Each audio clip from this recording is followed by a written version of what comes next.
It's Wednesday evening once again, and that means it's time for another Auburn family night. This is the night where we get together with you, the Auburn family. It's all about you, your comments, your questions, your topics, and of course, your calls. Let's get into all those different things right now.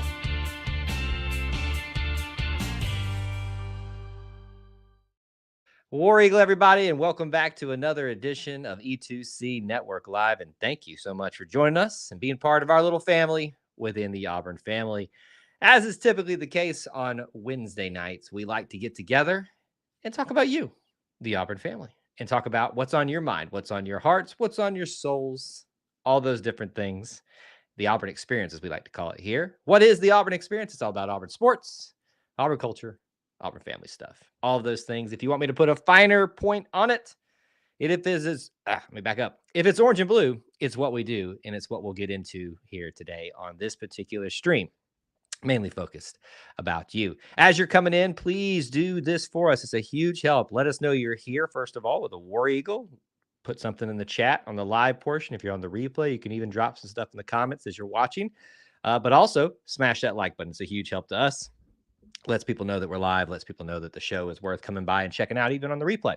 That's how we'll operate tonight. The phone lines are now available to you if you'd like to take advantage of them this evening. You can now click the link and make sure you do so. And obviously, we want to acknowledge our friends at allthingsauburn.net, which is a great place to stay when you're at Auburn. Obviously, great place to stay, but to have a great Auburn experience, which is what we talk about here. Check them out at allthingsauburn.net. Link is up at the top of the chat. Most of y'all know the drill. Click it. Choose whether you'll be on camera or off camera. Your choice. No preference over here. I love to see people's faces, but it's not a must do. But obviously, join in on the conversation, and let's talk about all things Auburn this evening. I will give you some things to maybe think about, maybe some things that we can dive into as you're checking in, as you're saying hello and getting adjusted here and thinking about what you'd like to have discussed. Obviously, we are sitting in the middle of game week preparations for the Kentucky game on the back half of the season. Season's not gone the way we would all have hoped it would. But there's still plenty of ball left to be played and plenty of important games left if Auburn has any hopes of being bowl eligible by the end of the year. So this is an all-important one, and each one becomes even more so the more you don't win. So we can certainly talk about that. We are going to have a preview stream later on down the road and I'm just realizing here that I need to check my audio settings on something. Nope, it looks like we're good. I think we're good. Yep. Just making sure. We're going to have a preview stream tomorrow night, Thursday night, 8 p.m. Eastern time. If you want to join us for that, it's a interactive prediction show where we'll get to our score predictions then, but we'd love you have you join in on the fun and participate with us. It's usually a good crowd and a lot of good information usually comes out of it, thought process about all that kind of stuff. But certainly can talk about the state of the football program. We could talk about looking forward to that game, the game previous.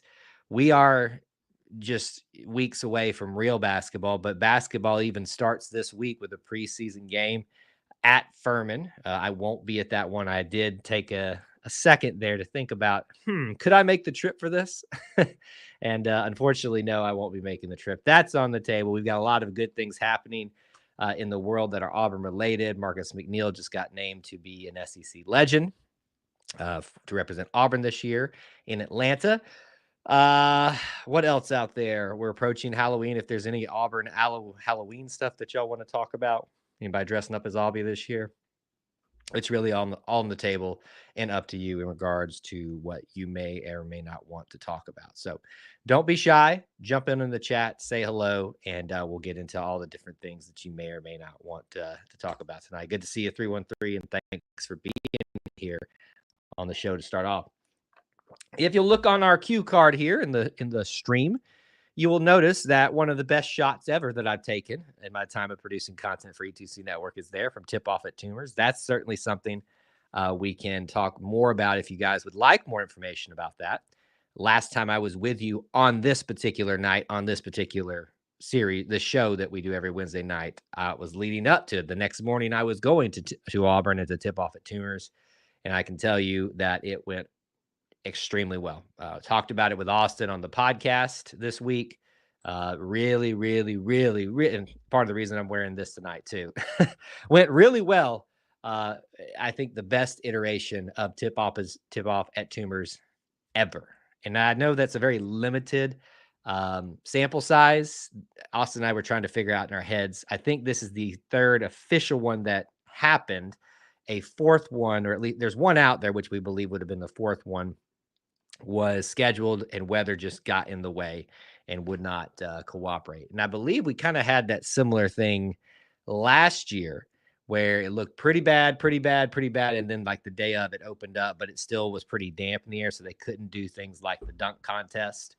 They tried to do it, but somebody went up for one dunk and slipped right away. And they said, that'll do it on dunk contest for this evening, but not this year. We've got the dunks out there for you. We've got the full event video, the highlight video. So if you want to know information about it, if you want to see information about it, you've got your sources, us obviously, but plenty of others out there to figure out if it's something that in the future you may or may not want to participate in. But what you see in that image right there is Ja'Kai Howard scaling Aubie and Bruce Pearl. Now, at the time, and let me see if I can actually bring that up a little bit closer for you all. Do I still have it in the queue here? I don't think I do, actually. That's unfortunate. It's the one time that you actually want to have something from that's old. But you can see it there at least a little bit. So that's him jumping over Bruce and Aubie. And then you've also got another shot that I didn't. It's an okay one, but I think this one displays my angle of what I could see best. Him jumping over three of our tallest players. I know one was Janai. I believe another one was Dylan. And I think the other one was a Darren Scott, if I remember correctly. And boy, it's one thing to jump over two shorter people. Aubie's pretty short. Sorry, Aubie. But another thing to jump over three of your tallest players. For a dunk, for a tomahawk jam. It was it definitely an incredible display of all those things. Yeah, I don't know where everyone is at tonight. You know, unfortunately, I do think a lot of it's an interesting trend that you see. Normally, I wouldn't like address this, but I will talk about it. I can't speak for other Auburn content creators out there, but I can. I feel like I see similar trends with them too. There is this weird thing, no matter if we're winning or we're winning or we're losing, but when we go on these long um, away games, or excuse me, periods of away games, and it just the viewership of everything and content and stuff just dies off. And that's why I personally was dreading this year's schedule because I knew how great it would be for the 5 games at home. But after that, everybody would just so there's not as much drive for that. I think everybody, and then the way the season is going as well, you know, most people, their happiness is defined by the football team, so their level of interest kind of follows that as also. It's almost been 10 years since Aubie came out at halftime in a DeLorean. It's 2024. Where's the flying cars? I vaguely remember this. When was this? Um, what game was this? Can you give me some more details on Beaten Lake? But yeah, 2024 definitely. I think we have regressed more than we have progressed as a society. You can take that however you'd like. Ole Miss 2015 was when Aubie came out in the DeLorean. I feel like I remember being there. Maybe not actually. Now that I'm kind of thinking through things, because right after I graduated, I wasn't able to attend a ton of games outside of luckily the Iron Bowl in 2013 and maybe one other. I think I didn't get back to coming to Auburn games a lot until around 2018, 2019 because we were in the middle of just life stuff, moving around, career stuff, and we weren't really settled anywhere yet. But by the time we got settled here where we are now, that's when I started kicking back and all right, when can I return? That's when we really started trying to do this podcasting thing more of as a business and less as a hobby. Um, so I don't think I would have been there for that one, but it sounds so familiar. I'm sure we saw it on social media, but at the same time, I feel like, you know, you talk about core memories. I feel like I remember seeing that for some reason, and I'm probably wrong. But anyway, So that's a weird thing to bring up. Speaking of time frames and special times, today is the 14th anniversary of the Auburn LSU 2010 game, meaning it's the 10th anniversary, excuse me, 14th anniversary, I just said it, of Cam Newton's Heisman run and how amazing that was. I saw that in person. That is, I think, the moment where everybody around the country could no longer say, this isn't a fluke. He's not just having a great half.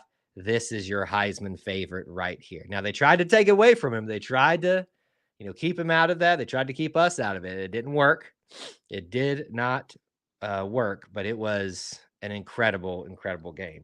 Stan, are you talking about, I'm assuming you're talking about the game I'm discussing, not the Ole Miss 2015 game. Yeah, was at that game as a student. That was my senior year. What an incredible senior year it was. And obviously, the vantage point that you see on TV is the one, that everybody shares the clip of and stuff. In fact, we're going to share a reel when I get done with this tonight. My nose is really itchy. I'm so sorry, guys. I went walking out earlier, and obviously the allergies are starting to get to me a little bit. Also had a campfire last night, so that's probably not helping things either.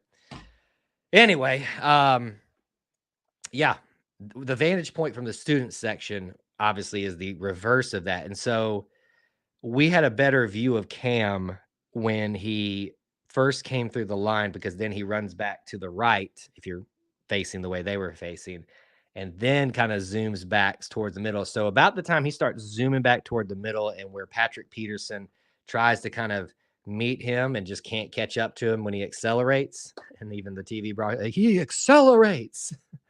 We knew it was going to be something special. Now, when he dove into the end zone and his arm went down and the ball came loose after he was already down, that made it a little scary, but that was really, really fun. And then he made his Heisman catch the next week against Ole Miss.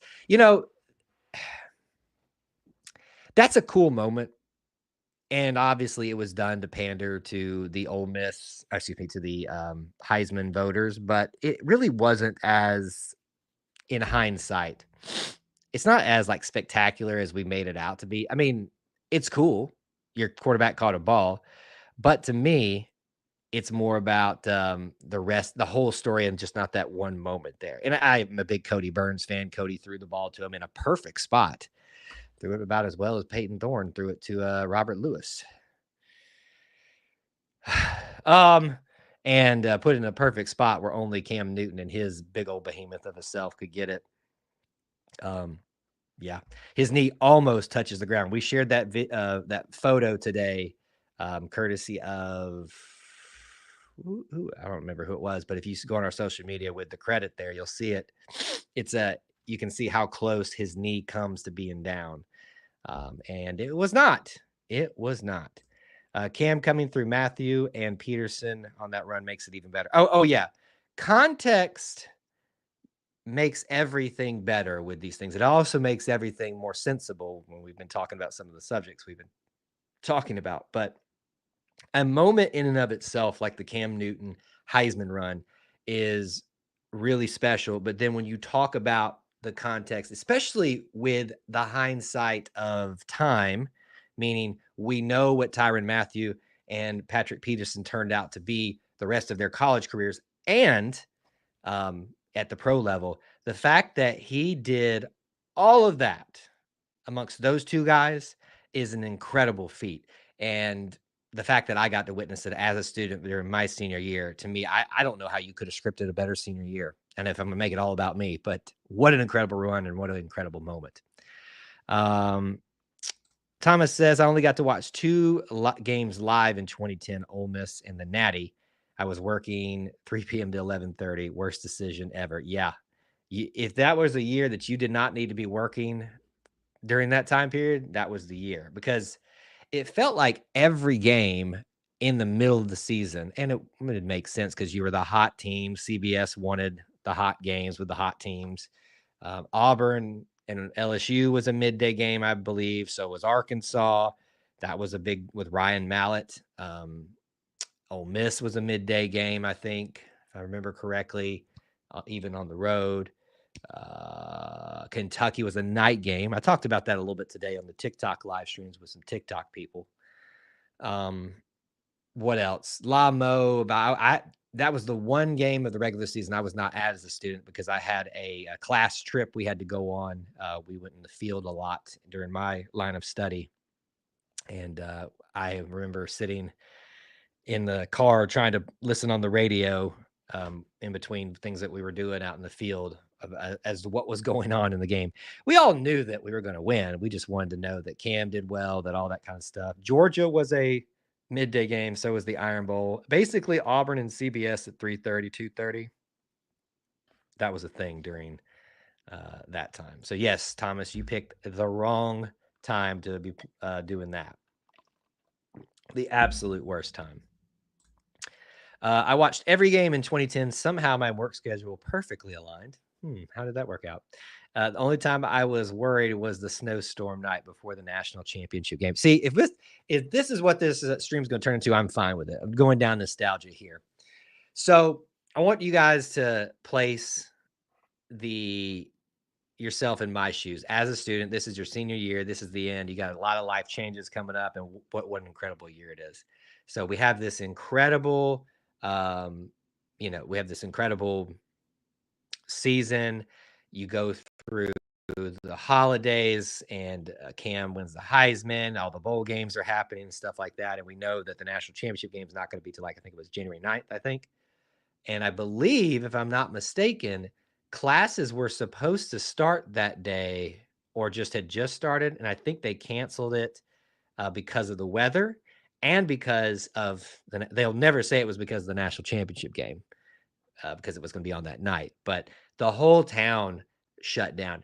I remember I was at work the night before, and of course the weather came in, the ice storm came in, and it was bad. Like when I left work that night at 11, trying to get back to my just a mile down the road to my apartment in downtown Auburn. The I mean, it took me so long because I had to go so slow. We were just shifting everywhere. And I just remember waking up that morning, and the air, it felt like a game day, and there weren't a ton of people. All the students were back, but you could just go down the street and there was just this buzz in the air like it was an actual game day on the plains. And everybody showed up. I was a part of the Auburn Baptist Campus Ministries at the time, and we opened up the building a lot to students, but also to anybody. And so we had it on a big projector screen. People were coming in and out throughout the day, like didn't know what to do with themselves. So it was just a weird day. It was a crazy day, and then it culminated in that and the wind and what occurred at Toomer's Corner that night. Just absolutely, absolutely incredible, and I loved every second. We can keep going down memory lane if you want, but I know we maybe want to talk about a few other things. Y'all are to blame for taking me down that road. Iron Bowl on Black Friday 2009 and 10 is still weird to me. I didn't hate the idea outside of how it affected the towns that needed that Black Friday shopping and stuff like that. So it was a weird thing they tried with the Friday Iron Bowl situations. It is weird. All right, Tucker wants to talk about Deuce Knight. Do you think we'll be better with Deuce Knight if Hugh Freeze uses him correctly? Well, Tucker, let me push back on you a little bit here. And I'm looking at your photo. I don't know if this is you are this kid or a father, and I would understand if you're a young guy asking this question. But if you're an adult, I hope you'll do a little bit more critical thinking than this. The way you phrase this is not correct. Do you think we will be better if Deuce Knight with Deuce Knight if Hugh Freeze uses him correctly? You're assuming that Deuce Knight is just going to be the savior. That is not the case, and you should not think about it this way. This is the same thing that's been happening for years, and we keep comparing these kids to like Cam Newton and stuff like that. Deuce Knight is not the savior of Auburn football, at least yet, and shouldn't be projected that way for his own sake. Do I think Deuce Knight is a good talent? Yeah, I do. I think most of the people who spend their time studying up on recruiting and stuff like that seem to think he's up there. And I don't really care what your stars or anything like that is. If you choose Auburn, I'm happy about it. So from that standpoint, I'm excited to have him. And I do think, obviously, any player you have to use correctly, but also you have to remember that they have to be able to be willing to be used correctly too. It's a two-way street. It's very easy to go off of the narrative, which it sounds like is being written out here, of that, Hugh Freeze might use him incorrectly, and that's just not the case. That's a illogical way of thinking about it. I'm not trying to pick on you, just trying to help you be a better critical thinker as an Auburn fan. Devin's here. Devin, you in the kitchen? You in the kitchen, Devin? We hope you're in the kitchen. WT says our starter next year is playing for another team this year. I think our starting QB next year will come from the portal. It's a lot of people's thinking. Have you prepared yourself if that's not the case? It may not be. It's just because you think that's the smart thing doesn't mean that there's someone wants to come here, first of all.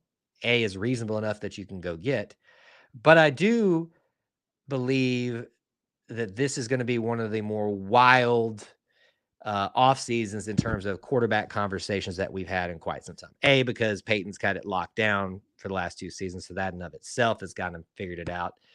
When we had TJ versus Robbie versus for a time it was Malik, but then it was Holden, I guess. I think that timeline checks out. Yeah. That was, we didn't really know what was going to happen there, but nobody was super excited about that one. There was trying to be a quarterback controversy with Bo and TJ, and how silly all of you look that believe that. But I think this year we're going to definitely have one of those crazy off seasons where I heard this guy in practice is doing the best, and somebody will tell you that's a fact. It's just not the case sometimes. It's just going to be wild. Transfer portal quarterback, who it happens to be here. Some of you are predicting White. It's it'll be either one of them, and I don't really care. I just want who gives us the best chance to win out there. But still got plenty of games left to play this year, and I'm more focused on those than I am the future. But I understand why many of you may be that already. Enjoy the football you have, folks, because you're not guaranteed tomorrow personally, but you're not guaranteed to have football every single year. All right, we got a question coming in. Kyle, in your personal opinion, does Hugh have to win more than 6 games next year to stay, or will 6-6 be enough for him to have a 4th year? Well, let me go ahead and do the what do you call it? The boilerplate, the statements of acknowledging that I don't know what stipulations there are on the people that actually make the decisions. I don't buy into this whole booster control Yellowwood thing. That's just such an old, tired narrative. I don't buy into all that. I do think that if you show, let's just speculate. All right. So last year, what, 6-7? 6-7? Yeah, because it was a losing record. This year will be likely below that. Likely. So let's just call it, just for the sake of argument, 5-7. Let's call it next year. If it's less than 5, that's a bad trend. That's a trend. That's not just an off-season stuff like that. So to me, that is concerning. Is it enough to get someone fired, though? That's up to the decision makers. Personally, if it was me, I would say no. If there's other reasons to be excited and other reasons of progress being showed, aka recruiting, which is probably the other main area that you point to, then you would need to still give them those 4 full years. My personal opinion is that you should not fire anybody under 4 years without very, very good reason to do so.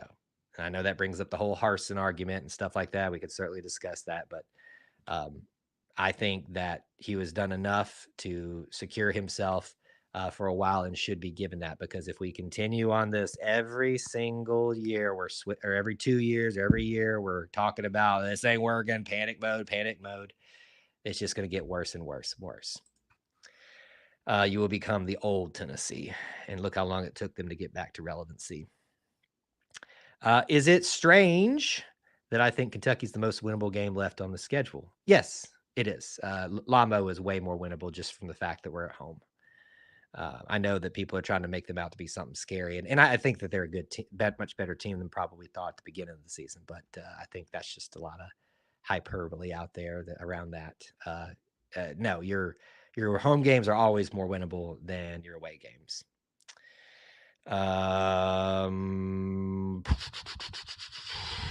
He needs 3 to 5 years to rebuild. It appears that way. It appears that way. I will always, if I'm calling the shots, I give a coach 5 years, because I think that gives them time to say, I've gotten 4 years worth and then some of my guys in, get you a full look at what happens, whether it was a trend down, up, over, back and forth, or just stable.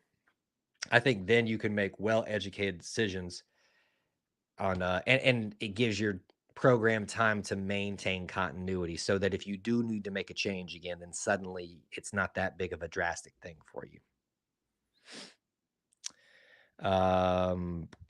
We cannot have a revolving door with our coaches. They have to have time to get their own team on the field. Otherwise, no one will want to ever come here, and we will have a stream of also Rams. Also Rams? I don't know what that is. Let's see here. Anyone else enjoying the meltdown from Alabama fans? Again, I will delve into that a little bit more if we beat Vanderbilt. I think you should all adopt this too. Obviously, enjoy it amongst yourselves and stuff like that, but don't put it out publicly and all that. If you already have, you have, about making fun of them about Vanderbilt, because we're certainly not in a position to do that at this moment. But if we beat Vanderbilt this year and they can't, that's gonna be fun. That is gonna be so much fun. All right, we got our first caller tonight, so let's get him in, and then we'll continue taking some more calls. He's one of our regulars. What's going on, Kevin? Where you go, Cal? How you doing, Kevin?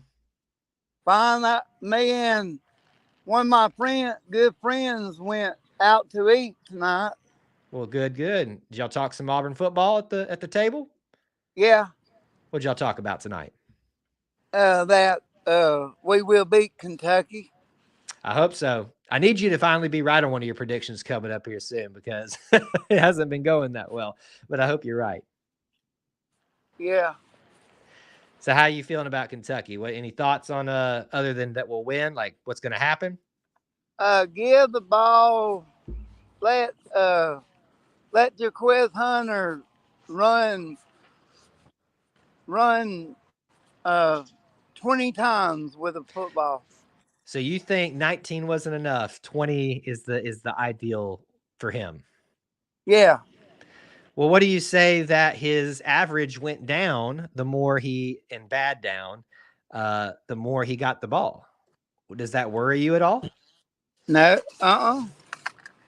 So it doesn't worry you that the more he gave the ball, the best effective he was? We will have our money as soon as tomorrow. That is fast. I think he will score a couple touchdowns too. I hope so. We really need him to have a really big game.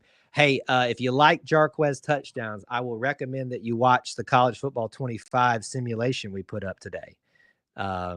It was a good game. You put up that? That's up. It's ready for you guys to watch. I won't tell you the result of the game. You got to go watch for yourself. But I will tell you this: I had fun watching this one. Lot of fireworks, and was Cam Coleman on it? Cam Coleman's on it. He had a pretty big catch in it. Jarquez had a big day. Caleb Burton had a big day on that. So did a lot of the Kentucky people. There were a lot of explosive things happen in that simulation. Hopefully we win for real. Yeah. Let's win for real. That'd be a big thing right there. Are you excited at all for basketball season? Yes, I'm ready. You are ready? Are you going to try to go to any basketball games this year? I might try to go to the one when they play in Purdue in Birmingham. Oh, you might go to that one? Yeah. That's a big old basketball arena. I've been to it for the March Madness game that they had a couple years ago in it. That's a big arena. The tickets aren't that bad if you don't mind sitting over in the corner. It's like $40 right now. Yeah. But I think it would be a fun one to go to, because that's two really good teams. So maybe you'll get the opportunity to go watch them in Birmingham. Yeah, see Bruce Pearl. See Bruce Pearl. Have you ever met Bruce Pearl before? Yeah, at the football games. Yeah, was he pretty nice when you got to meet him? Yeah. Yeah, he seems like a really friendly guy. I've gotten to interact with him a couple times, and obviously he doesn't really know me all that well, but I'm hoping he's a I nice guy. get to see you on November 2nd. So the Vanderbilt weekend, Yeah. let's make it happen. You keep telling me it's going to happen, and it's yet to happen. We got to make it happen. And I hope we get a couple more commitments too. Couple more commitments. I would probably guess we're still got a few out there. It's far from over in the recruiting cycle, and I I'm sure need. there's going to be a couple others. I hope. I hope we get that Nehemiah offered from Parker High School. Yeah, a lot of people are excited about him. We'll see if it happens. I'm just excited about the guys that we have, though. And so a 2000 a 5-star quarterback named Jared somebody is visiting Auburn. Say Jared who? Curtis. Jared Curtis. Okay, I don't know much about him, but hopefully he chooses Auburn because I like your shirt. I know that'll make you do like the shirt. Yeah. It says 3-0 but net. This is an old shirt. I think this is back from probably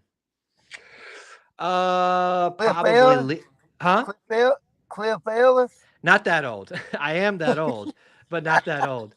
I'm glad you remember him. He's a great coach. I think Lebo. I was there for a lot of Jeff Lebo as a student. Oh, Jeff that's Lebo. where I remember him. He wasn't too bad. He had us heading in the right direction, and then in just the next season, it went down the tank, and they made a change with the new arena. Did they call him lunatic? They called it. Well, they called the student section Lebo's lunatics, like they called the students for Coach Cliff Ellis the Cliff Dwellers. Dwellers, yeah. Yep. And then they called Coach Barbie was like the Barbie dolls or something like that. I think Cam Coleman will have a nice game. Yep. Yeah, I think he will as well. He's finally seems like he's getting better, and we'll see if he does that. All right, I need your score prediction before we go. 35-24.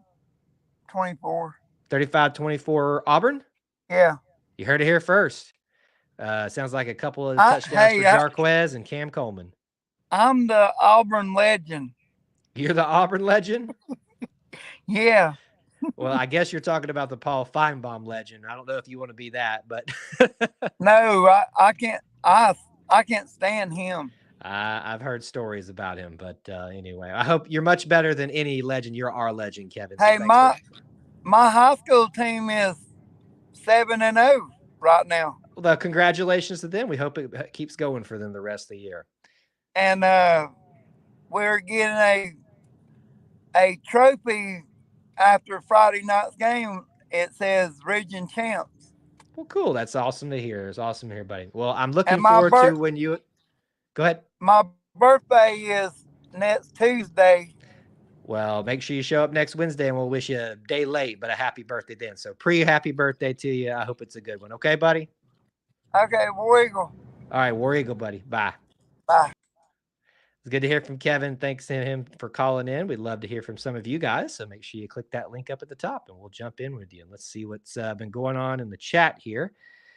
Let's see here. Jacob had some input on Facebook. I haven't read it all the way through here.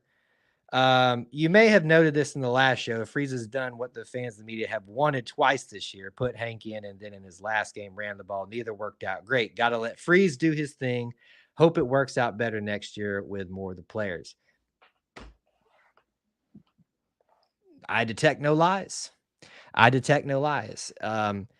The unfortunate thing, Jacob, is a lot of these people, they'll push the narratives and not really think through it because they think it makes them sound smart, and they haven't really thought through what that means. And if you were on the show the last couple of weeks, you heard, not just me, I'm sure others did as well, screamed, do not buy into this narrative that if we just hand the ball off more to Jarquez, things are going to get better. They got worse, running wise. It's not that simple. It is not that simple. And obviously, you talked about the Hank thing. I don't want to put anything on Hank. I think he's a young guy. He's still got a lot of time left to get himself worked out and all that kind of stuff. But fans always think they know more. If you see some of the things that we have to deal with in terms of shenanigans from fans. It's some of y'all got some issues, man. I mean, and that's nobody really here that I'm talking about, but some of y'all just got some messed up people. You need to just let the coaches coach sometimes. It's a good thing to remember. Devin says, weren't the boosters behind the whole Tuberville debacle and trying to fire him, or was it the board? And you guys kind of had some exchanges back about that. Again, I in my as I've gotten older, I hopefully have matured a little bit. I've taken a step back from some of those opinions that I held. And well, I think you look at it and it doesn't make a lot of sense why they tried to oust Tuberville, whoever did. Not just once, but twice. Yes, we do know that the AD was involved and all that kind of stuff. And you would think that some of that, I don't buy into this whole, the big bad boosters, the powers that be, all that stuff. It's just, yeah, I think this is my personal opinion, and it's not a commentary on anyone specifically. I think that is just a low energy take that just makes people think this sound is smart. There's no proof of it, nothing. I'm not saying it doesn't happen, but you can't say it does until you show me there's proof, because people that push that, the burden of proof falls on you. But obviously something happened with the whole Tuberville thing. I was there during that too. Let's see here. Kentucky's a weird team this year. They got destroyed by South Carolina, which others did as well, and Florida, but beat Ole Miss and almost beat Georgia. If you've been listening to press conferences, I highly encourage you to do that every week. And some of the other statements and stuff that have been out there, you will hear a recurring theme from Coach when he's been asked about Kentucky. Do not buy what just happened to Kentucky. That is an outlier. And you point to South Carolina, that may be another opportunity to kind of say they don't seem as formidable. We are playing Kentucky at night, and it seems like that's where we always play them, and they usually give us a run for their money. I don't care what year it is. I don't care if it's with Cam Newton. I don't care if it's with Sean White. I don't care if it's with whoever this year. So it is a weird team. That scares me. And I did predict this as a loss at the beginning of the season, and you remember how I got ridiculed for that? It doesn't look so stupid now, does it? Unbeaten Lake says it. People are saying it's as bad as 2012. It's not. We were a 3-9 football team to a 9-23 basketball team where scoring didn't exist for either sport. Well, let me. It's a great point, but they're talking about just football, and I think it's unfair to combine the basketball record there and make it sound worse than it was. But the athletic year as a whole for the two major sports, trash, trash. But the people that are saying that 2012 already is worse, and you may be able to say that at the end of the year, than this, they have a lack of fortitude, in my opinion. And I don't mean that to be rude. I'm just being honest, because you haven't seen that shows me that you didn't experience 2012 the way others experienced. That was miserable. We were not a good football team. We had no business being out there. We had one of the worst offensive coordinators that I have ever seen in my life, and Scott Offler. I mean, just terrible. And this year, you're actually somewhat competent. It's just frustrating you can't get out of your own way to win the football games.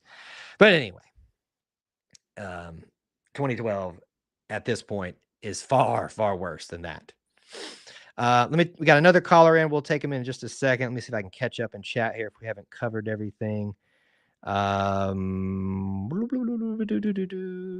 Eddie Grand was the coach. This is Eddie Grand, who was the football running back coach, said Tubbs had to look over his shoulder the whole time he was at Auburn. I mean, when there's an ousting for you twice, I would understand that. Yeah.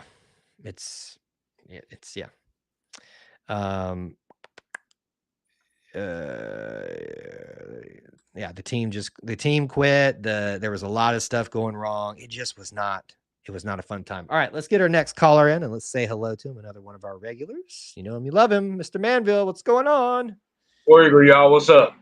Good to see you tonight. Sorry that we're having to talk again after another loss.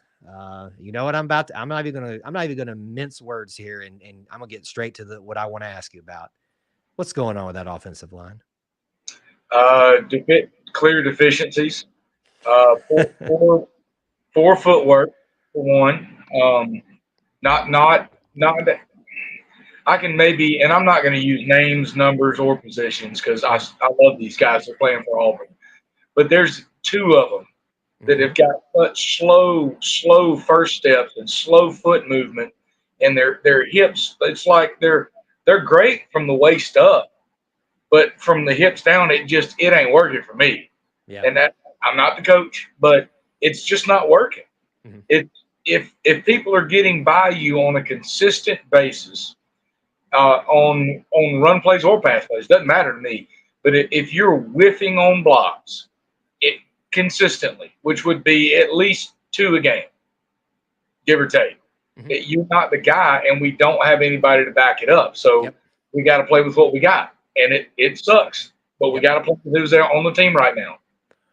You know, what's been frustrating to me is the last two first series, both on the road, mind you, have resulted in, I think I'm correct on this. I think there were 2 sacks on both of the first drive for Missouri and first drive for Georgia. If they weren't 2 sacks, it was at least a quarterback hurry, like what would be considered a quarterback hurry. That can't happen as your first drive, like on a consistent basis, but it can't happen on the road on a consistent basis because you've already got so much piled against you this year, just let alone the fact that you're going to Georgia, you're going to Missouri. Like, that to me was the most frustrating thing, was to watch our quarterback, who has a low threshold for a confidence level, who, whether you agree with it or not, he is apparently the best one for the job because that's what the coach thinks, and his job is to put out there who he thinks can keep his job. It just boggles the mind that we're still talking about this, that we're still talking about issues of the offensive line creating a snowball effect of things.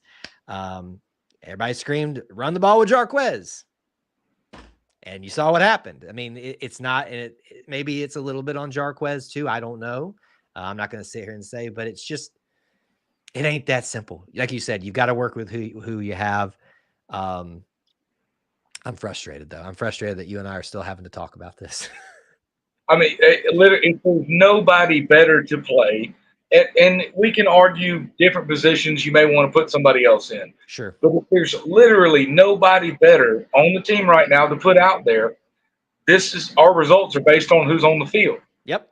You know, and it's not always the smartest decision to change certain positions in the middle of a ball game. It may be better to change them the next week.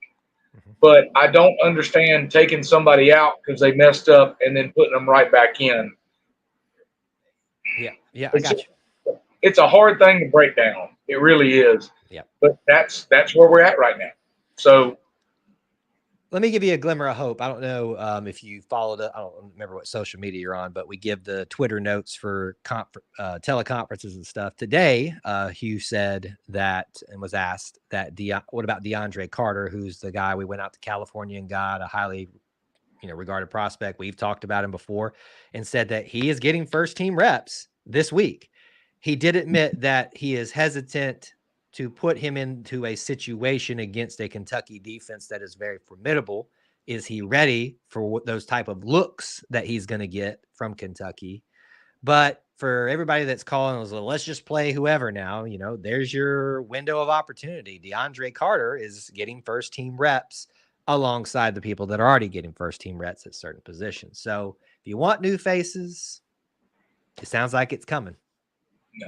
Well, I haven't researched a whole lot into that, but if he's getting first team reps, it makes me wonder, has somebody moved to a different position on the line? I believe when we saw Dylan Wade shift over to left tackle, I think there is in the middle of the last game, I think there are switching is going on right now. We've kind of reached that point where we have the last couple of seasons where ring around the rosie's happening. I think what combo gets us the most consistent gameplay at the offensive line? Like last year, we brought in Gunnar Britton that played right tackle for the majority of his career and ended up playing left guard for us. Yep. Completely different side of the line, completely different position. Did it work? It helped. Yeah, it did. It's just frustrating that you have to take people out of what they do best to fill areas that are so bad that only they can help it. And that's a drop off for them. It's funny you bring that up. So You haven't played college football 25 yet, I'm assuming. Oh no. So when you play like your dynasty and your recruiting and stuff like that, and then when you get through your year, you get to make position changes if you want. And so it tells you, I'm going somewhere with this. It tells you, like, if you want to switch, you got 1,000 guards and you want to give one an opportunity at right tackle, it tells you what their drop off is going to be if you switch them, that like what they'll be rated at that position versus where they were at. And sometimes it's very drastic. And I know it's a video game, but if their drop off is better than what was currently there, that's weird, first of all. But it kind of tells you the desperation of what's going on. Well, is it going to get better? Are you and I going to stop having this conversation ever? I think in the future, yes, I fully believe it, because we were left at an absolute standstill with the offensive line about the last 4 years of, I don't want to upset you, but Malzahn's tenure. No, I said it. And then with Harsin, there were barely any linemen brought in. There were barely any that fit the positions that we needed. They were brought in to run an offensive scheme that were, or two of them that were destined to die at some point because of lack of recruiting. So there's nothing you can do about that but play who you got. And if you can't go get the guys, then that's a problem. That'll get you fired as a head coach. Also, your wins and losses, but you're not bringing in talent to help us get anywhere. So you got to go. Yep. Am I naive to think, and I was talking about this on a TikTok stream the other day with somebody, and, I'm bringing up people like Connor Lew, Tyler Johnson, Braden Joyner, who's gotten to play a lot today. That crew that was kind of all brought in at the same time together. And we talked about trying to stack groups together. Most of them are in their second year. Do you think next year, where they'll either be redshirt sophomores or juniors, and a lot of this transfer portal stuff or this crew is going to be gone, do you think that's when we're going to start seeing, do you think they're ready? I think we need at minimum 2 transfer linemen or two guys out of the portal at the end of the year, or as soon as we can get them in here to start working with the unit.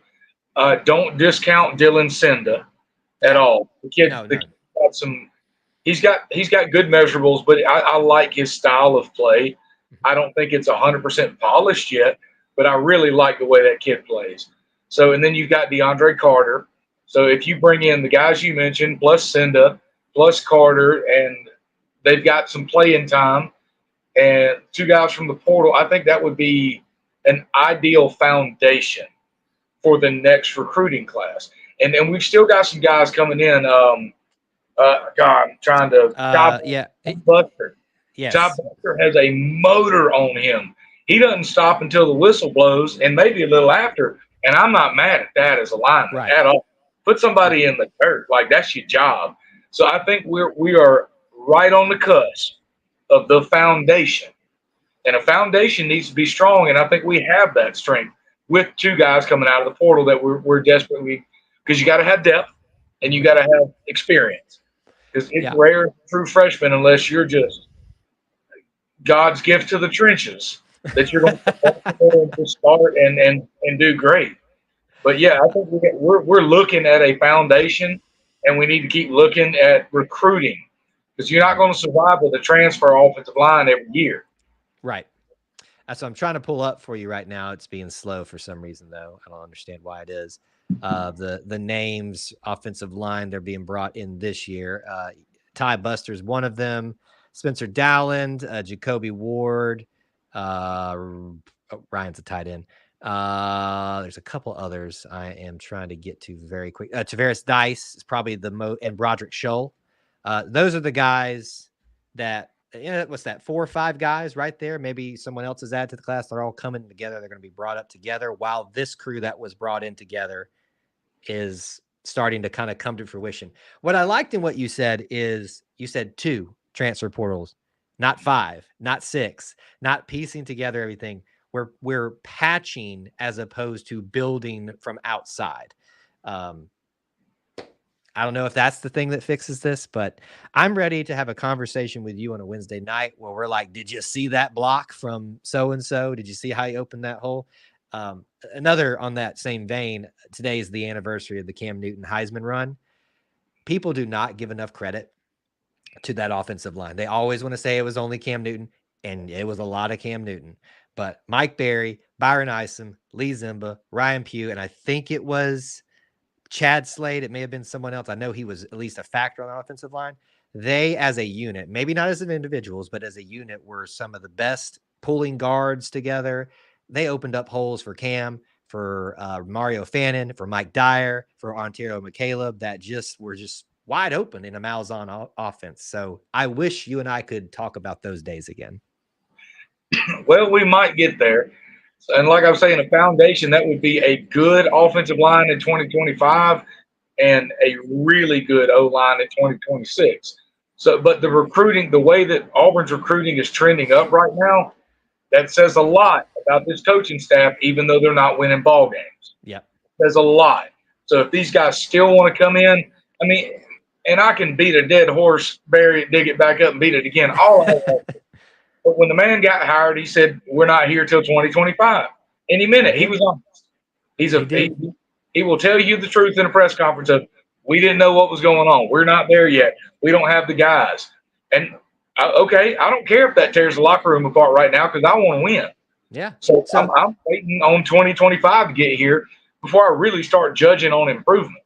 That's a good point. You know, one of these narratives that was out there when he was being very frank about some conversations, people acted like that he was throwing people on the bus. I'm like, okay, well, if we all agree things aren't working, wouldn't you want him to kind of like shake things up a little bit and kind of, and he talked about that in the press conference today, is like he made a decision during the bye week and said, you know what, I cannot be afraid of these kids leaving. I have got to coach them up the only way that I know produces success, because times may change, but I know what produces success. And that doesn't mean that he's being an absolute jerk. He even talked about that. You're not trying to demean these kids, but some of them need that tough love because it squeezes the best out of them. And those that get squeezed out, it's not that we don't need you or want you, but if you're hurting the team, you shouldn't be here. That's a foreign concept in this day and age. I don't know. I'm getting on a rant now. I don't need to get on, but anyway, any final thoughts for you, sir? Man, every game is winnable. It just is. Every team can win any game. We've seen it. NIU beat Notre Dame at Notre Dame. So, I mean, yeah, it sucks right now, but don't count anything out. I mean, we're the fans, short for fanatic for a reason. That's why we go up, down, left, right, center, swirly gig, whatever, side goggle, however you want to put it. But the players and the coaches are the team. We are a fan base. So it ain't up to us at the end of the day. It's up to them. Yep. So are they going to improve? Or are they not? But every game is winnable. Mm-hmm. Not just on our schedule, any game you've ever played. The Little Giants beat the Cowboys in that movie in like 92 when it came out. Annexation of Puerto Rico. Annexation of Puerto Rico, that's right. But and Spike was just a pitiful player all around, let's be honest. But these are winnable games. And there's crazier things have happened in Iron Bowls throughout my lifetime. Yep. Which I count lucky I hit another year this month, so I'm thankful to still be here. Yeah. Well, yeah, everything's winnable regardless, but I do think there's still a lot on the table for Auburn, and they still have a lot to fight for. And hopefully every week shows improvement, and every week you and I are finding more and more positive things to talk about with this offensive line, because it's due time that you and I have that to talk about. So thank you for calling in. Always great to hear from you, sir. Worry, y'all. We might win some more. We might lose some more. But at the end of the day, I ain't mad about it because I'm still an Auburn Tiger. War Eagle. Amen, brother. War Eagle. All right, folks. That's Thomas. If you'd like to call in, we'll leave those phone lines open for just a few more minutes. Not too long, though, so don't hesitate. Again, I would highly encourage those of you who've been around here for a while, never called in before, just give it a try. Even in the waning moments here, just call in. You can even hang it up. I know it's a scary thing. Some of you, we'd love to hear your voices, at least, even if we don't get to see your faces. We'd love to talk to you a little bit more. Oh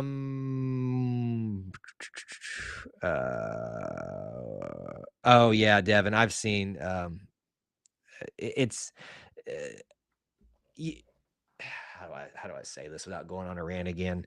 Um,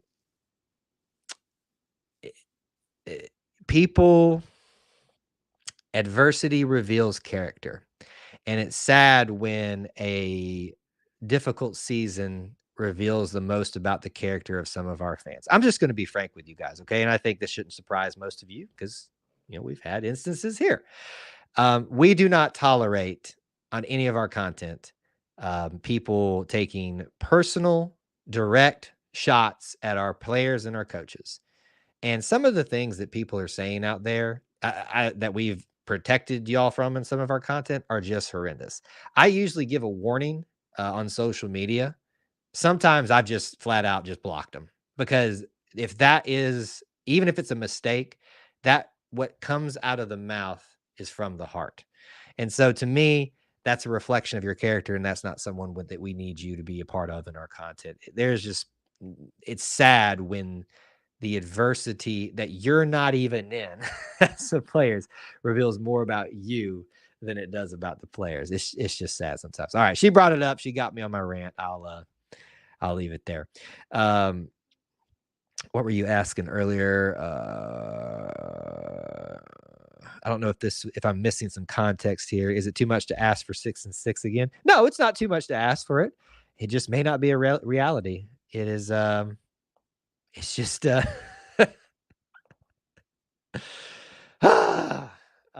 If we had followed through and took care of business against Missouri, I'd be probably sitting here today telling you I feel like we're going to a bowl game.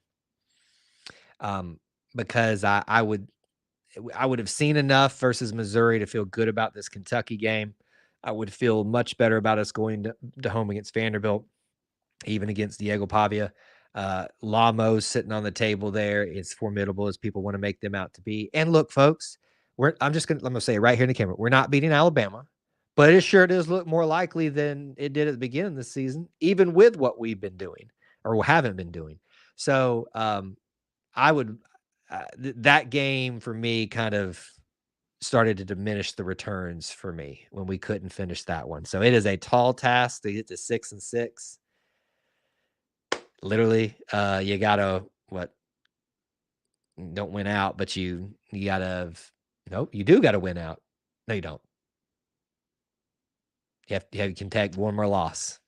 I hope that we're sitting here talking about the last loss is none of them, but if it has to be one, the Alabama game, because that makes the most sense. Um, um, I just don't understand why people think you can't be a good person and a great coach. Plenty of people do it. Well, here's the thing. I don't know. And what you're referencing is a lot of Hugh's past that people want to bring up. And I tackled that this week with someone on TikTok live. And, they tried to, and they probably, I'm going to take them at their word that what they were saying is true about themselves. They said they'd been through some trauma, but we related to that. And I said, that's all well, that is fair for you to have those feelings, but it doesn't mean you have the right to project those onto them. And I don't think they've ever had someone say that to them. Like, I'm sorry that has happened to you, but that's not fair for you to put that on him and have your opinion formed of Hugh Freeze because of that. Basically, when people can't get what they want, they go for the low blows. And that usually is more of a self-esteem reflection on themselves. It's just, it's bad. It's just bad sometimes. Yeah. Let me just tell you, folks. The perfect way to not make this season worthwhile, but the perfect way to just stick it to Alabama this year is to beat Vanderbilt and somehow find a way to beat them in Tuscaloosa. If you do that, this doesn't fix it for the Auburn fans, but boy, oh boy, my goodness, can you imagine the wailing and gnashing of teeth? My gosh, it ain't happening, but I'm just saying. Trade any of them for a Bama win. I'm kind of there too. This is not customer service. You can't gripe your way into what you want. Bam. I've said this privately, and I kind of said this a little bit earlier. I said, what I have discovered is from people throughout the time I've been doing this, but especially this year, is the amount of grown men, especially, and it's more than men, and it's more than grown men and women. But I'm looking at in the camera as grown men that lack the intestinal fortitude that they should have, at least in how they behave online, and it's just it's a shame sometimes. All right, I can take a couple more questions. We'll go ahead and close the phone lines since we're already at an hour here, but we'll take if you got any other things. I still got to give you. How about this? I'll come back to this. Let me do my rundown. I haven't done that yet. All right, you guys know the drill, but let me just humor me for a second.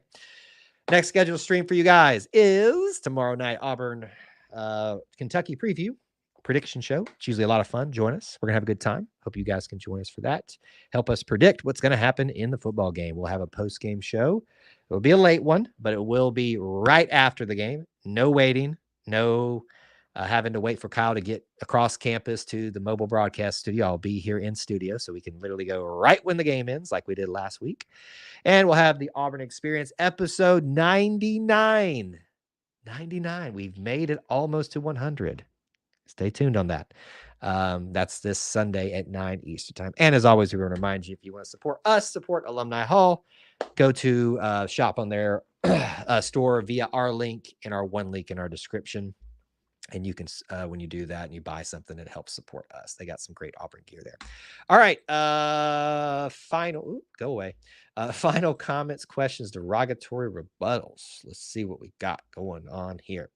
Would you rather go 4-8 but beat Alabama, or go 6-6 but lose to Alabama? I would rather lose to Alabama and go 6-6 because I want us to go to a bowl game and get more time, more playing time for these guys.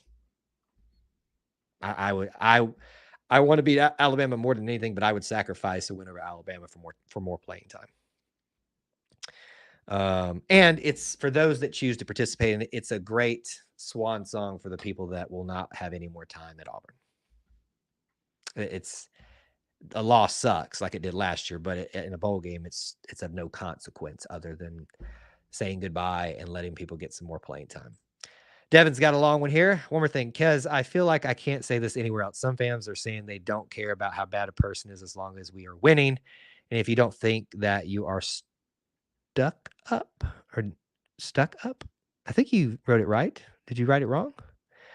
Yeah, I mean, a lot of this year and a couple of years has revealed a lot about people. And it's sad that that's the case.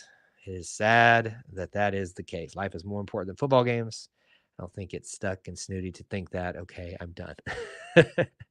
Yes, I think it's important that your coach should have of great character, but I think sometimes we assume that we know them and we don't, and I have to be careful about that.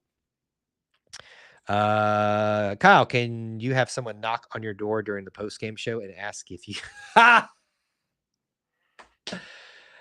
if my wife would not be asleep? That would be a great little skit, because she would come in from this direction.